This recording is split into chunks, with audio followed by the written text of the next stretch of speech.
प्रेम में मुक्ति नहीं मृत्यु है। सोशल मीडिया पर लिखे ये शब्द एक माँ की आंखों में मायूसी और घर के सन्नाटे में तब्दील हो चुके हैं। जी हाँ, एडवोकेट मृत्युंजय चौहान जो कि अपनी जीवन लीला को समाप्त कर देते हैं।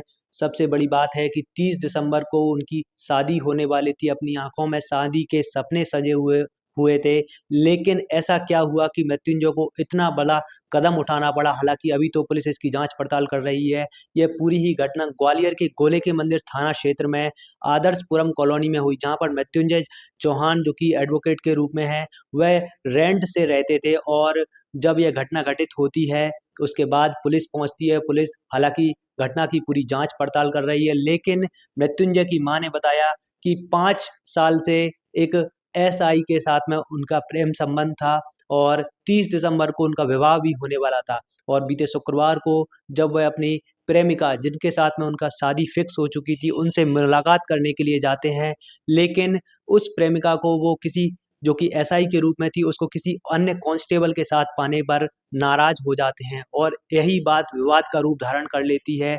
और इसके बाद में वह लगातार तनाव में थे और मां के अनुसार इसलिए उन्होंने इतना बड़ा कदम उठाया है। क्या जानकारी मिली, कैसे की घटना? भैया उसने मुझे शनिवार को फ़ोन लगाया था, मैं अपने स्कूल में बैठी थी, ठीक है, कि एकदम बहुत तेज रोया कि माँ मेरा सब कुछ लुट गया। मैंने कहा क्या हुआ बता, तो किसी से झगड़ा हुआ क्या हुआ है?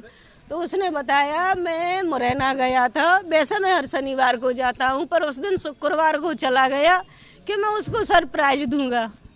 तो उसने कह रहा जब मैं वहाँ गया मैंने फ़ोन लगाया तो कॉल अंदर से उठने की आवाज़ आई। अंदर मतलब कमरे में एक गेट में लॉक लगा था, एक गेट खुला था, तो उसने धक्का दिया तो वो गेट खुल गया और वो लड़की बाहर आई है। इसको देख के एकदम से बोली है कि तुम तो बाद में आती थी, आज अब कैसे आ गई? तो ये कह रहा मुझे अंदर से दारू की स्मेल आई है। तो मैंने इसको हटाया और मैं अंदर गया मुझे ऐसा एहसास हुआ इस गेट के पीछे कोई है। तो किचन के गेट के पीछे वो जो लड़का था वो मतलब था उसमें छुपा हुआ था। तो इसने कहा जो भी कुछ बोला होगा भैया, तो उसने इसको पटक दिया एकदम से। उसके कपड़े इसके पूरे फट चुके थे, जी नीचे गिर गया और इसके एक कंधे में लगी है और एक उंगली में लगी है, उसने बताया था मुझे। फिर ये कैसे भी उठाए, इसके हाथ में वो अदरक कूटने वाली आ गई है, इसने उस लड़के का मारा है, उसके सिर में चोट आई है, उसके खून निकले आया। फिर वो लड़की चिल्लाने लगी है कि अराफत भाग। वो अराफत कोई उसी के थाने का आरक्षक है। तो वो लड़का तो भाग गया। फिर इसने उसी लड़की का फ़ोन उठा के इसी लड़की के पापा को फ़ोन लगाया है कि ऐसे 30 तारीख को हम लोग शादी करने वाले हैं और तुम्हारी लड़की किसी को 10:30 बजे इस मतलब हालत में मुझे मिल रही है।